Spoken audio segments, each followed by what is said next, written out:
আসসালামু আলাইকুম ও রহমতুল্লাহ বরকাত।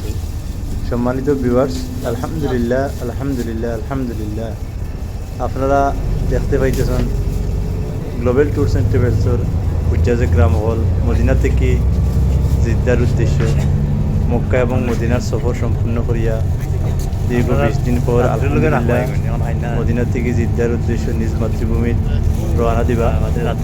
এর মধ্যে বাসও খাওয়া দাওয়া মধ্যে করিয়া বাসের মধ্যে ফলমূল বিতরণ করা রাস্তার রিফ্রেশমেন্ট লাঞ্চের লগে আমরা আলহামদুলিল্লাহ চেষ্টা করি হজ এবং উমরা যাত্রীদের সার্বিক সহযোগিতা এবং স্যাটিসফ্যাকশন গ্লোবাল ট্যুরস অ্যান্ড ট্রাভেলসের মাধ্যমে দেওয়ার লগে আল্লাহ আমরা দীর্ঘদিন থেকে কাজ করাইতা আগামী যতদিন সম্ভব আল্লাহর হুকুম হয় ততদিন এই কাজ করিয়ে যাইতাম সুন্দর সুস্থভাবে ইমান ও আমানোর সহিত কাজ করিয়ে যাইতাম এই দোয়া আশা নিয়ে আলহামদুলিল্লাহ।